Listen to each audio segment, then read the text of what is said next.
وہ عمل جس نے بھی کیا اور جس نے کیا اس کو بیٹے ملے، وہ کیا ہے؟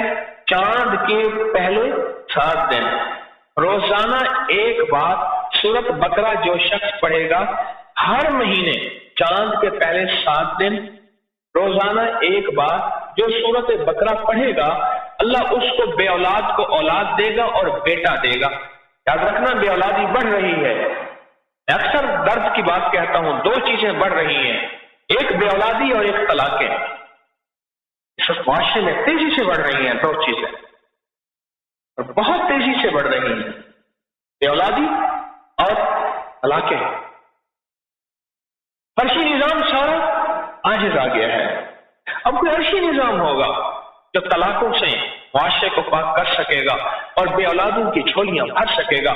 میں آپ کو عرشی نظام بتا رہا ہوں، اور یہ پہلے چاند سے 14ویں چاند تک عرشی نظام کوئی خاص ہوتا ہے۔ عرشی نظام ہر پل ہے، عرشی نظام ہر سانس ہے، عرشی نظام ہر لمحہ ہے، عرشی نظام ہر لہجہ ہے۔ اگر عرشی نظام ہر لمحہ ہر لہجہ ہوتا تو تہجد کے وقت پھر دعاؤں کی قبولیت کی کیوں میرے آقا کے فرمان آتے؟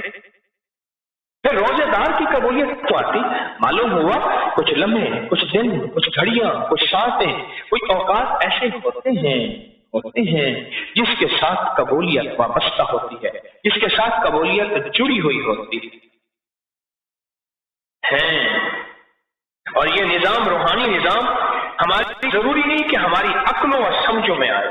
جو بندہ صرف 11 مہینے چاند کے پہلے 7 دن صرف ایک بار پڑھے سورت بقرہ، اچھا آپ چاہیں ایک وقت پڑھ لیں، آپ ایک وقت نہیں پڑھ سکتے، دن میں 2-3 دفعہ، یعنی سورت بقرہ کو 2-3 حصے کر کے بھی پڑھ سکتے ہیں۔ ایک وقت میں چاہیں تو سب سے مبارک، ایک وقت میں نہیں 2-3 دفعہ بھی کر کے پڑھ سکتے ہیں۔ آپ صرف 7 دن ایسا کر لیں، اور کتنے مہینے؟ 11 مہینے، بس صرف 11 مہینے آپ یہ کر لیں، اور کریں کس نیت سے؟ اللہ پوری امت کی نیت کرے۔